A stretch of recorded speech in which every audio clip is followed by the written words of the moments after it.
First and goal. Mariota to the end zone, and that's going to be just short.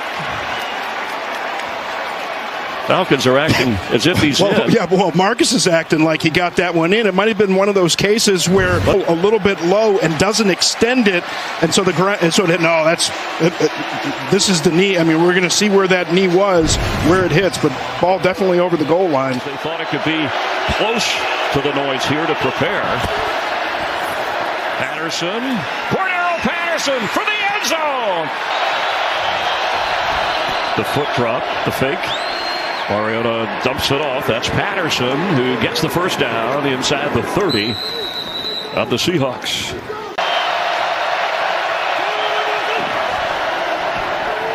Cordero Patterson cuts back, galloping through the Seattle secondary and all the way inside the 40. Got too far upfield on that. Patterson again.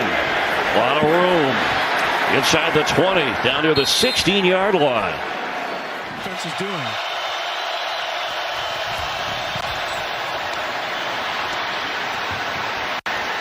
Drake London is in for the touchdown.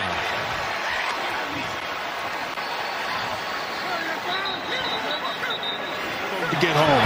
On 4th and 18, Geno Smith, a lot of room to run, but he needs that first down. Throws it a crowd, and it's intercepted. Atlanta with a takeaway. Richie Grant. Earlier in the series. And then Grady Jarrett had a sack, so in his last 4 games against Seattle, he's had a sack in each game. As Patterson carries and gets a first down. Seattle falls to 1-2. Atlanta jumps to 1-2. Let's go to Kevin Burke. All right, y'all. Welcome to another episode of All In with Nate. If you was tuning in yesterday, I'm so sorry about what happened yesterday. There was an internet issue. I don't know what was going on. I could not get it right, but finally we are able to talk about this game. The Falcons got a close win yesterday, 27-23. I'm not going to lie to you guys. I just knew we were about to blow this game after the Marcus Mariota fumble with like 4 minutes remaining in the game. I just knew it was going to be a disaster at that moment. I'm like, oh my God, here we go again. But the Falcon defense came through for the guys. That was a big win. We needed that win because, I mean, the Falcons have been close to winning these ball games every single week. And here we are finally getting a win. We're coming back home to play the Browns this week. It's going to be a pretty big matchup for the Falcons coming back. Honestly, they've played well all season long. But, again, credit to the Falcons for pulling it out. I was very nervous about them possibly losing the game after the Marcus Mariota fumble, but they pulled it out. But yesterday was a impressive day for Cordero Patterson. As you all know, he ran for 141 yards on the ground. He had 17 carries, and he averaged 8 yards a carry, which was really impressive for the running back. I mean, I didn't think he was going to be as impactful this year because of us having a second year with Arthur Smith. We had Tyler Algier in the system now. You know, I didn't think we were going to be really reliable on him this year, but he's been well in the both. He was well against the Saints, and he did great against the Seahawks yesterday.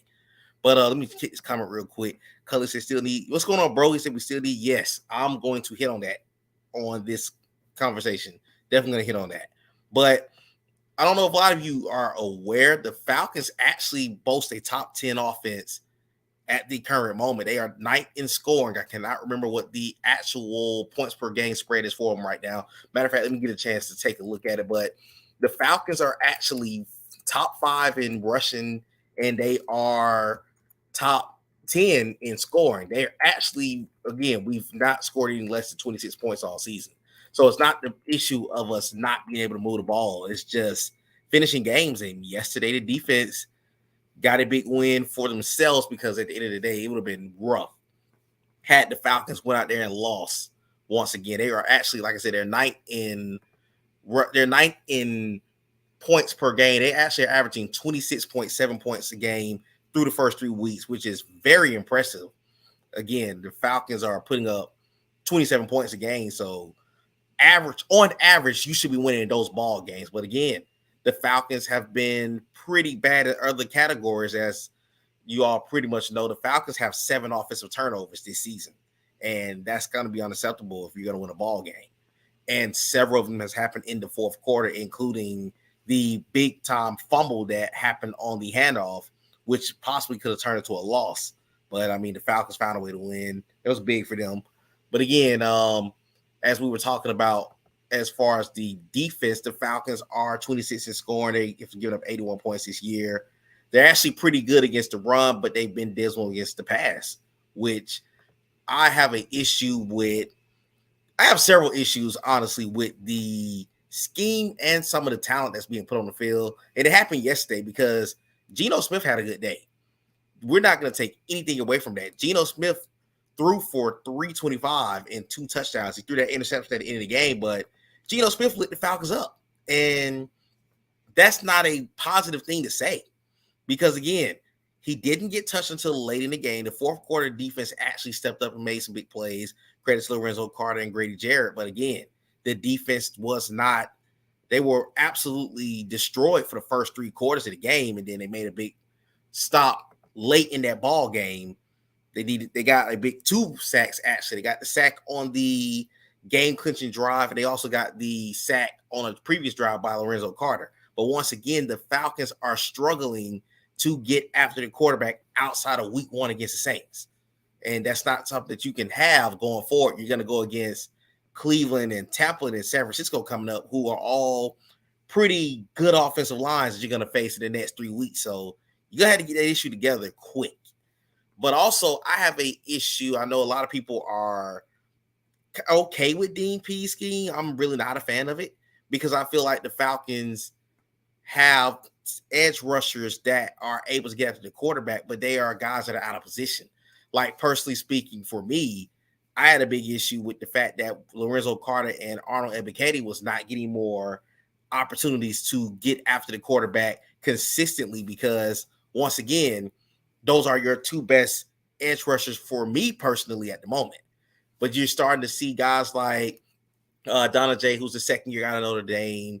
You're seeing 3D tackles on the field at one time, which is totally unacceptable because at the end of the day, it makes you question what is Dean Pease's actual scheme. Are you running a 3-4? Are you running a 4-3 or a whatever you're running? But a lot of times they're out of position. And then another issue that I'm having, and it also played a factor in why they were moving the ball yesterday, was he plays a lot of zone. Don't get me wrong. AJ Terrell's not had the best start to the season, but come on, man.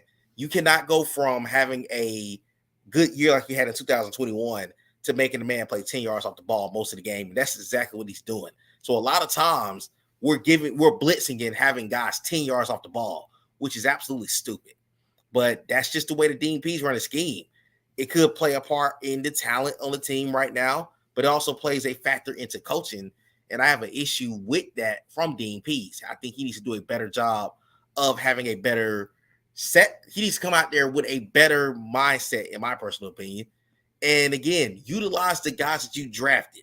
Utilize more of a Troy Anderson. He got a couple of more snaps yesterday than he had in previous weeks. So you started seeing a little more of Troy Anderson last week. You're starting to see guys like Michael Walker in the game, but these are guys, they are, to me personally, out of position. And again, you got Grady. Keep Grady up the middle. Do not put him out of position, having him rush on the outside. That is not his position. That is not where he thrives the best. But the Falcons are very bad at doing that, and it has gotten us in trouble a couple times, and honestly could have got us in trouble yesterday. Let me see. What's up, bro? He said, unless they're running 2 and that's what I'm also not understanding either. I don't think he has necessarily established what's his actual scheme. And that's the biggest problem with the Falcons this season. I don't know if they know what they really want to run. And again, Dean Pease's scheme worked for him in Baltimore back in the day, but this is not Baltimore. You do not have Ray Lewis or Peter Boulware or those guys on this team. This is a young rebuilding defense, especially up front. You got to play to their strengths. These guys compete well. I got to give that to them.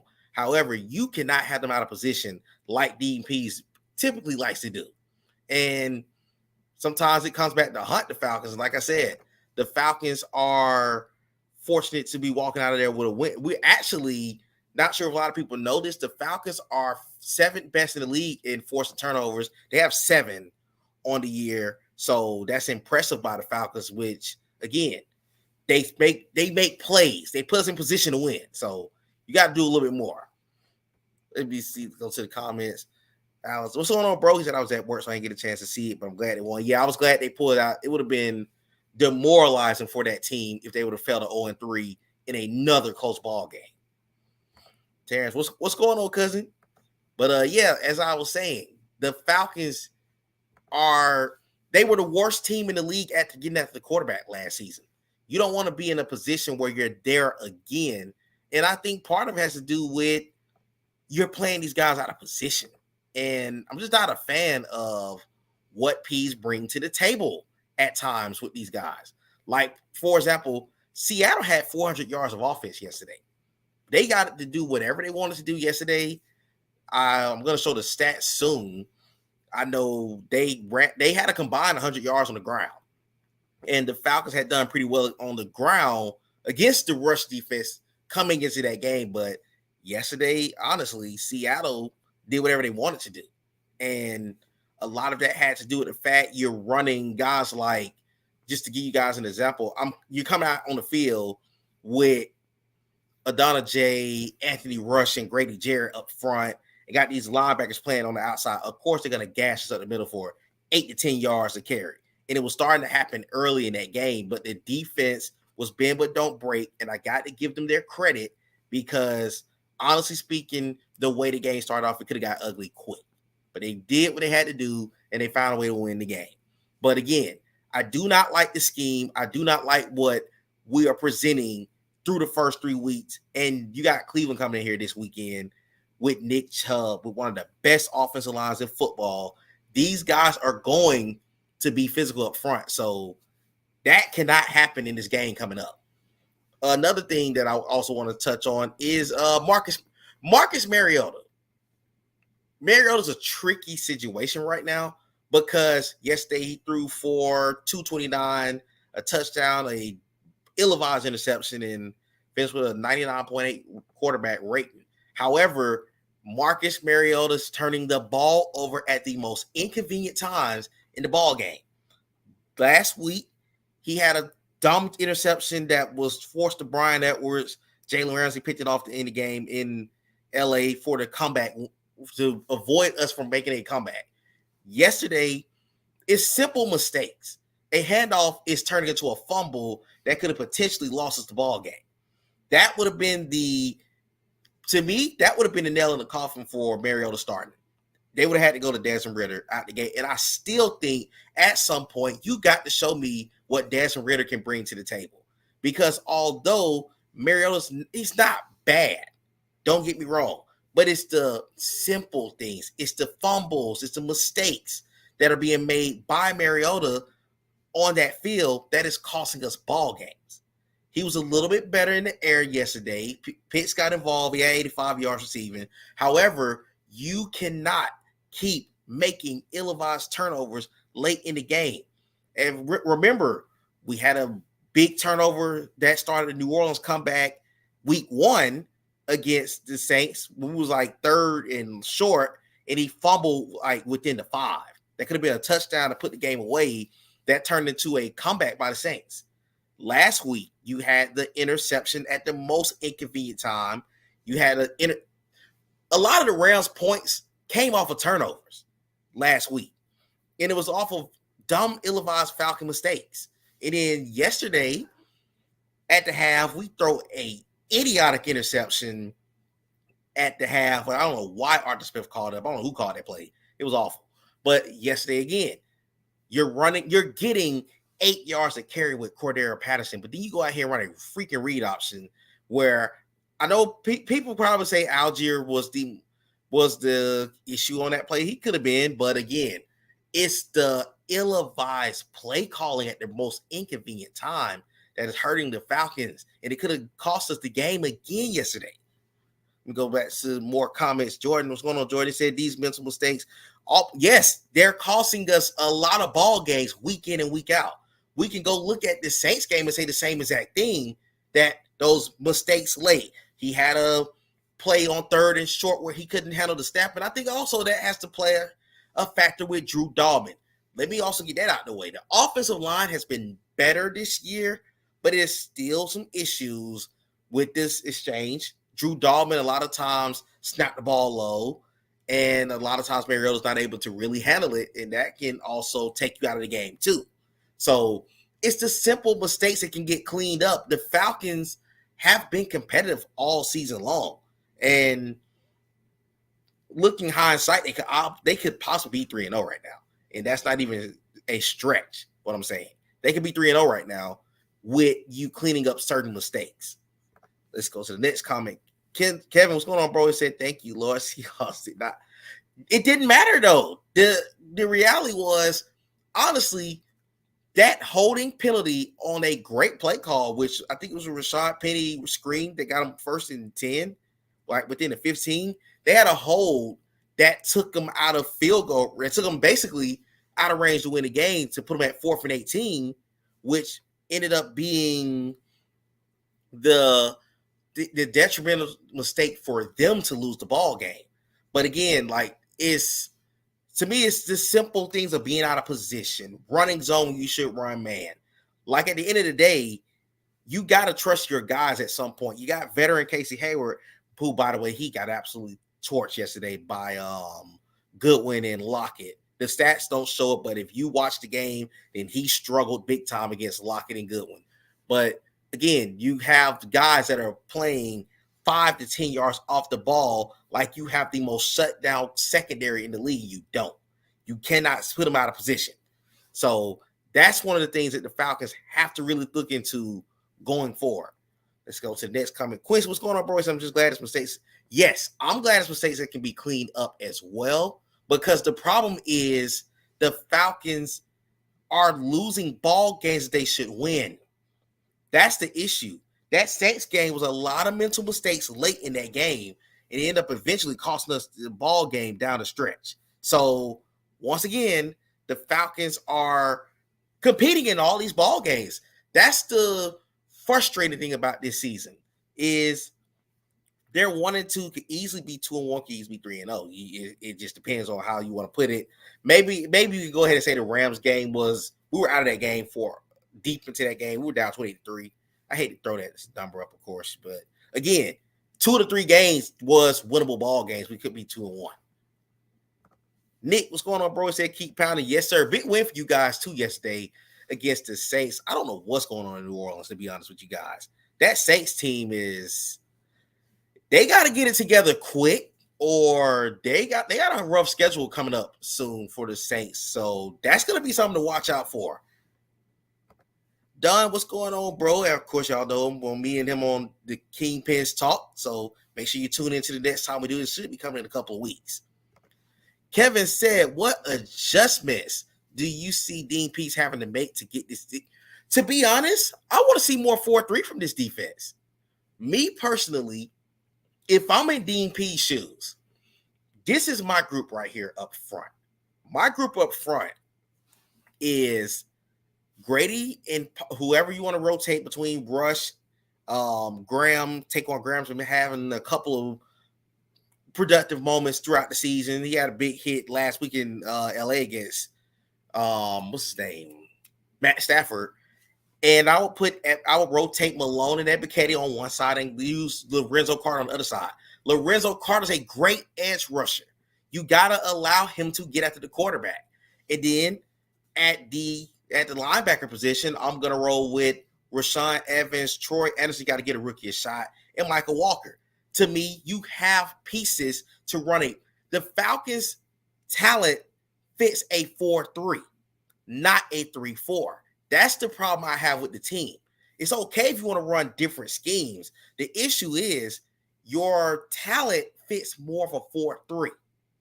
The way that we run this defense fits more of a 4-3, not so much of a 3-4. But even if you want to run a multiple defense, that's fine. But you can't be strictly 3-4, 3-4, 3-4, and then you go out here and you got 3D tackles. Like, there was a play in the game where we got gashed, and it was Rush of Bula Anderson. I think, if I'm not saying his name correct me. and Grady, and then you had Michael Walker and freaking D'Angelo Malone on the outside. I'm like, what are you doing? So it's the simple coaching mishaps that can be cleaned up. That's the issue I have with the team. Let me see. Kevin said 4-3. I said the same. Yes, we need to run some 4-3. We have 4-3 players trying to run a 3-4, and that's what I don't like. And you said 3-4 is the issue. Is we could run the 3-4 if it's a consistent 3-4. To me, we don't play guys in position to run a consistent 3-4. That's my problem with them. What's going on, Matt? What's going on, bro? He said the Niners. That was a defensive game last night. The Niners and Broncos offense just could not get going. They just could not get going. And he said, God, it's hard to be a San Fran fan. We see you guys in a couple of weeks, matter of fact. I'm going to be intrigued to see how we perform against the 49ers coming up in a couple of weeks. But again, that's an issue that I have really with the Falcons on defense. Offensively, I can say that the offensive line has improved. I still think we got to address a center because, again, the guys are the line fits. To me, the line fits the way that we're going long term. You have a mobile quarterback that can get out the pocket in Mariota, and then you have Desmond Ridder riding the bench, who's also going to be learning as well. But as far as the line per se, I think we need a center of some sort because they're blocking well, but it's just simple things. It's the exchanges that are going wrong. It's the fumbles that are happening that shouldn't be happening. That's the things that you're starting to see issues with. I also have to put this on record. I'm going to go ahead and get it out the way. I was tough on the Falcons for drafting Drake London at 8 overall. I'm going to be the first one to tell you I see why we drafted Drake London at 8 overall. He has young Mike Evans written all over him. He gets open. He's going to make the play. You got Kyle Pitts. This looking long-term, the Falcons are setting themselves up with a really good offense. And let me also throw some love to another receiver who don't get a lot of credit in our offense, but he's starting to make plays at key times. And that is Olamide Zaccheaus. Zaccheaus is not your speedster. He is a solid route runner, but he's a highly underrated receiver in this scheme. And I think that he could really be a productive slot guy in the future. I think the Falcons possibly could look at getting another receiver at some point. Let me go to the comments. Darrell said 3-4 is fine. Just need to keep the guys in where they feel comfortable. But I won't be against missing. Yes, that's what I want us to do. My biggest thing for the Falcons is you got guys that are really talented. But the thing is, you don't want the 3-4 to eliminate the talent that you have. Because, again, as I'm saying, I would be in rotation with Ebiketie, Malone, and Lorenzo Carter. Those would be my 3 guys I'm rotating. The 2 rooks will get rotated out a lot. But then when you look at the other guys on the team, that linebacker core with Rashaan Evans, when you get Deion Jones back, if you get Deion Jones back healthy at some point, and you got guys like, you got the veteran in Landman. He's another good linebacker that's on the team right now. So the Falcons, again, you have to put the guys in position to actually perform well. And that's my problem with Dean Pease more than anything else. Kevin also said, what we're going to look like. I'm actually going to have one of my good friends, Armand. He's a big-time Browns fan. He was on his draft streams a couple times with me. We're going to cover the Falcons-Browns. But for me, it's going to be challenging for the Falcons on defense because I just don't know how Pease is going to scheme to slow down Nick Chubb. Nick Chubb is the biggest threat in that offense. And, of course, another match that's going to be watching is going to be Amari Cooper and A.J. Terrell. That's going to be another key thing to watch. The linebackers are going to have to contain Njoku because Jacoby Brissett is going to feed him a lot. If you watch the Pittsburgh game last Thursday night, they fed him a lot. So, again, the Falcons definitely have to really look into upgrading at that position at some point because I don't want us to be in a spot where the Falcons come into this game and get 200 put on their head by Nick Chubb. And it's very possible to happen.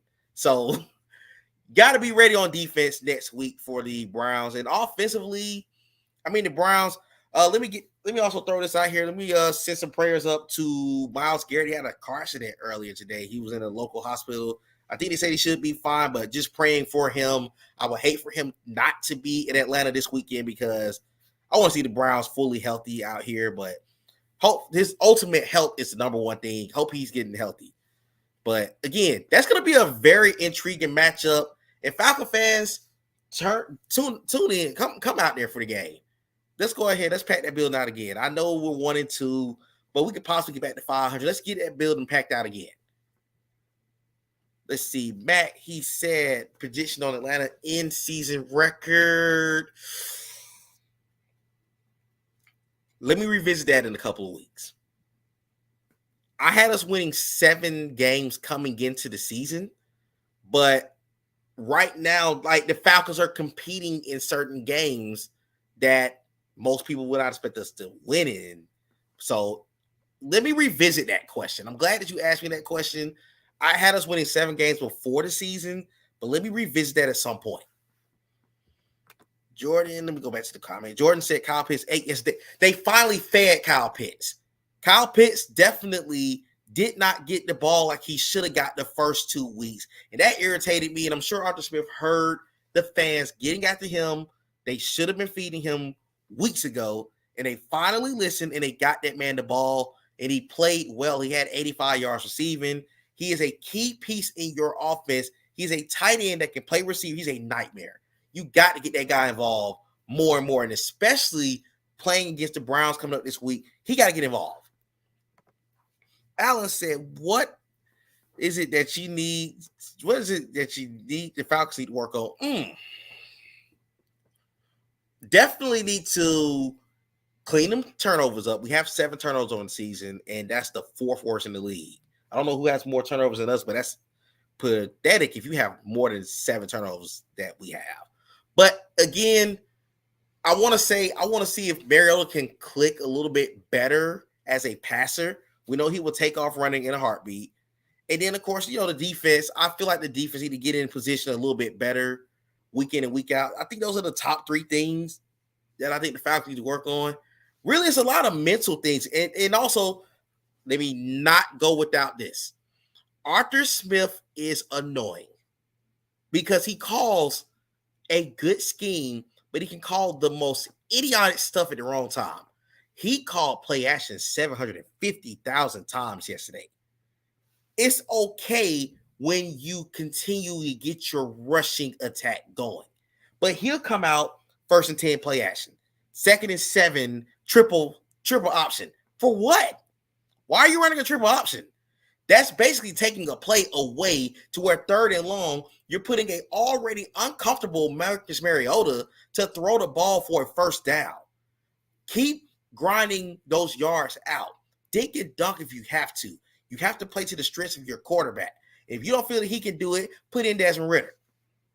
Because eventually, the Falcons are going to have to show Desmond Ridder at some point or another, because you have to know whatever the record is after the end of the season, is this our guy for the future? We know Mariota is a bridge quarterback. He's going to be here maybe a year, maybe 2. That's your bridge quarterback.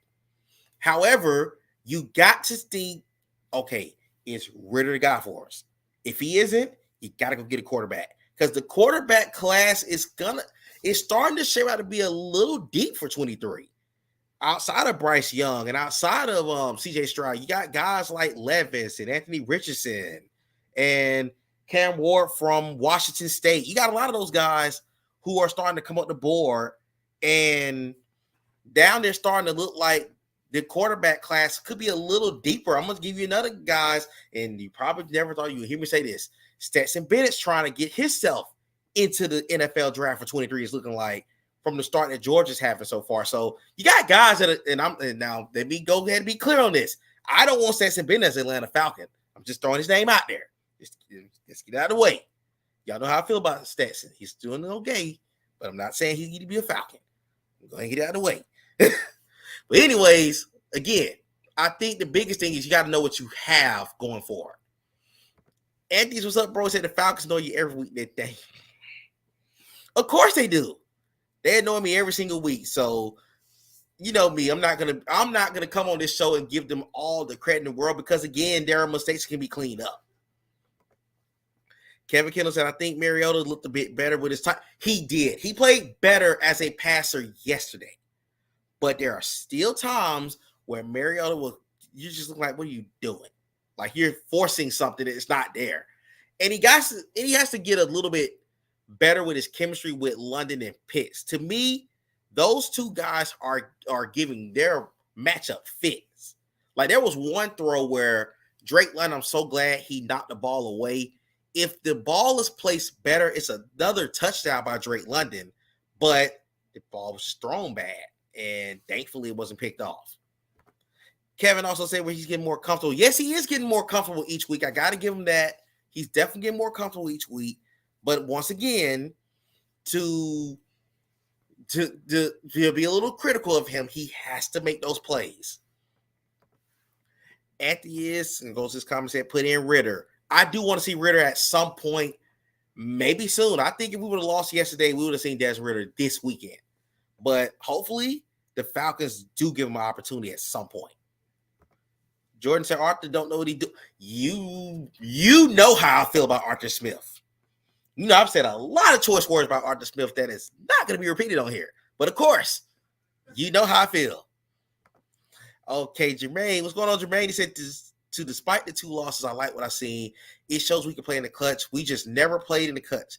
That is the greatest way to put this 2022 Atlanta Falcon team. Because competitive-wise, the Falcons could easily be 3-0 right now. And that is the God honest truth. They could easily be 3-0 right now. And that is not even a stretch. But the Falcons' biggest problem is they can't finish games, or it gets to a point where they're way too conservative at the wrong times. In the Saints game, after moving the ball with ease, Arthur just went totally to, let's run a little clock. Let's run. All right, punt it again. And then Pease went zone, and we know what happened there. Jordan also said those Mariota overthrown passes got on my nerves. Yes, that goes back to me saying, you know, he got to get some chemistry with receivers. I don't know what it is. And it's sad because Mariota has potential to really be a solid starter. But at the end of the day, he got to make the plays when they matter the most. Sometimes he hits the throws at the wrong time, most inconvenient time. He got to get it together. But again, let me go hit some of these. Let me hit the stats from yesterday so we can kind of get a chance to see what the stat line was looking like yesterday for the Falcons. If you haven't got a chance to take a look at it. Hey, for everybody that's tuned in, I appreciate you being tuned in because, again, I was so irritated because we didn't get a chance to do this yesterday. Okay, courtesy of ESPN.com, let's go full screen. The Falcons with a 27-23 final score yesterday. Let me go back up to the top. I was looking at the stats earlier. Marcus Mariota was 13 of 20, 229 for a touchdown and an interception that shouldn't even been thrown in the first place. He got sacked 3 times with a 99.8 quarterback rating. Geno Smith, 32 of 44 for 325, 2 touchdowns and a pick at the end of the game. Got sacked twice in the fourth quarter.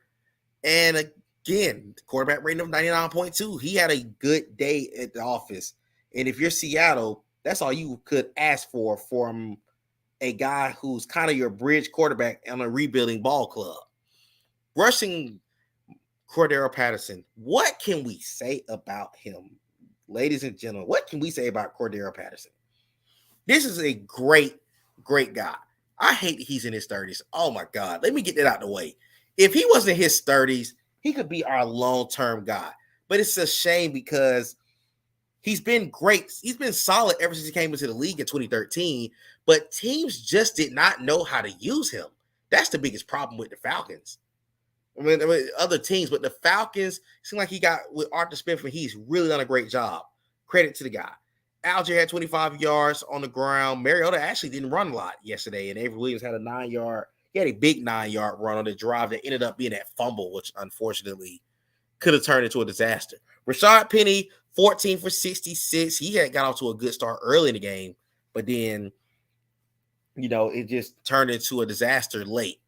DJ Dallas had 3 for 21. Kenneth Walker, who I personally think to be the Seahawks starting running back, had 3 for 19. He had that 21-yard run on that reverse. I'm sure all of you probably remember that reverse. It was so irritating. He was so irritating. But let's go down to the receiving total. Kyle Pitts led the team in receiving. He had 5 for 87 and no touchdowns. Drake London, 3 for 54 and a touchdown. This is second on the year. Very impressive by Drake London. Zacchaeus, like I was mentioning earlier, had 2 for 49. Ferguson had a big 22-yard reception. Patterson had a 12-yard catch. Algier had 1 for 5 yards. So that was the total from the receiving group. On Seattle side, Tyler Lockett, 9 catches for 76 yards. DK Metcalf, 5 for 64 and a touchdown. AJ Terrell did a pretty okay job against DK Metcalf, but DK's DK. The touchdown that he caught was absolutely ridiculous. That's just DK being DK. The tight ends actually got pretty involved yesterday, which is going to be a concern for the Falcons next week. Will Dissly had 3 for 34 and a touchdown early in the game. Noah Fant had 4 for 27. Kobe Parkinson had 2 for 44. So there was a lot of tight end usage in the game yesterday for the Seahawks in the game. And, of course, you see Penny Hart had a catch and Marquise Goodwin had 2 for 31. On the day, let's go down. Again, Marcus Mariota had 2 fumbles yesterday. He lost one of them. Caleb McGarry recovered one of them. And Wosu recovered one of the fumbles. That turned into that. That was the drive. Also, as I mentioned earlier, Rashaan Evans, 12 tackles on the day. 9 solo. Michael Walker, 9 for 8. Richie Grant had 7. He had that big interception late in the game. Let me make this clear. Rashaan Evans and Michael Walker should be our 2 starting linebackers and give Troy Anderson some snaps so he can get familiar with this team. But Michael Walker and Rashaan Evans is a really good duo, but you got to get him in the game, Dean Pease. Oh, my God, I'm so sick of this guy. He need to go be a family man. Anyways, let's go to the comment before I continue. The new defensive coach has elevated the team. I like London. His height has him at a huge advantage against most cornerbacks. And with Kyle Pitts, we should have a passing game better than what we want to have. The Falcons are very talented in the air. And that's why I was saying maybe if the guy likes to go bet games and he's missed the whole season, if he come back with the team, or maybe you go get you another solid receiver, whether it's the draft or maybe whoever hits free agency, because again, we're going to have a lot of money in free agency this year. Get you another guy. You're going to have a very stout group in the receiving corps. Now, as far as Dean Pease, what irritates me with Dean Pease, as I mentioned before, is he doesn't really know what he want to do as far as his scheme. He wants to run 3-4, but then he wants to run 4-3. He needs to figure out what he want to do. If he figure out what he want to do, these guys are talented enough to compete. That's my whole problem with these guys on defense. But back to more of the tackles. Let's see. Richie Grant had 7 tackles. Casey Hayward and AJ Terrell had 6. Grady had 5 tackles. He had 3 tackles for a loss. Let me go ahead and get out of the way. Grady Jarrett had an outstanding day. He took over in that second half, and he was a big reason why the Falcons pulled that game out. So Grady had a sack on the day. Troy Anderson had 3 tackles. Jalen Hawkins had 4.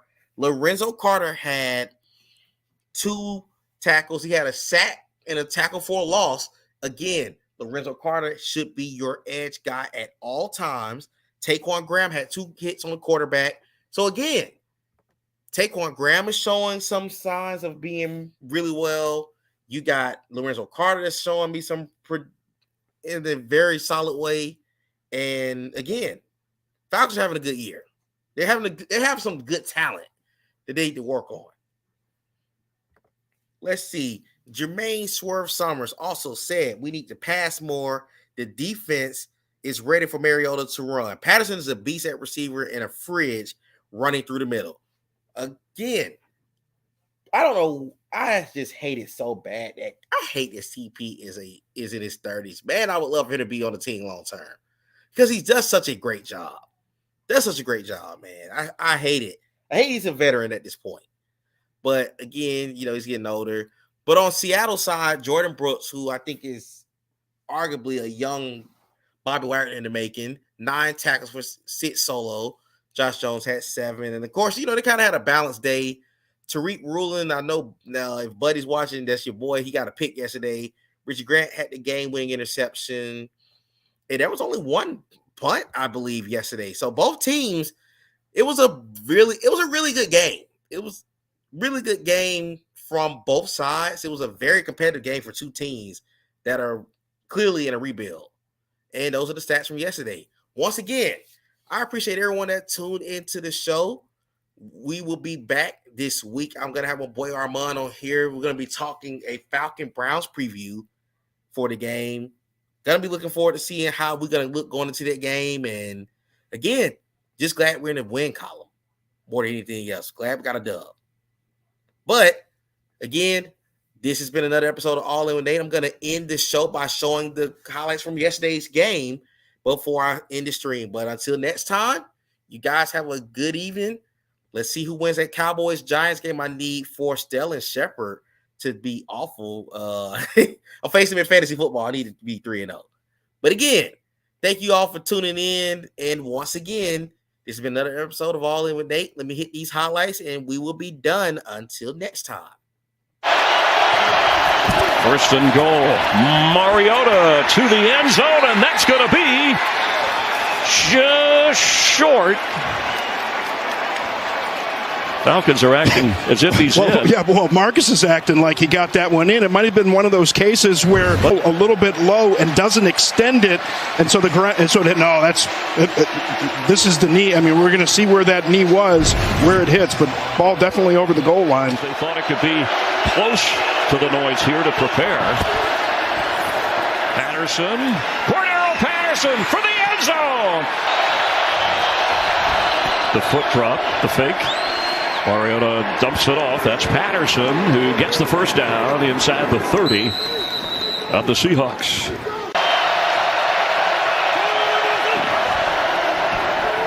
Cordero Patterson cuts back, galloping through the Seattle secondary and all the way inside the 40. Got too far upfield on that. Patterson again. A lot of room. Inside the 20, down near the 16-yard line. Is doing.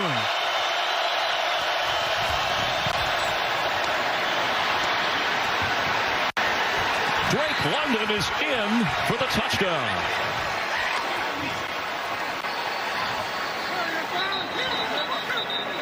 To get home. On 4th and 18, Geno Smith, a lot of room to run, but he needs that first down. Throws it a crowd, and it's intercepted. Atlanta with a takeaway. Richie Grant. Earlier in the series. And then Grady Jarrett had a sack. So in his last 4 games against Seattle, he's had a sack in each game.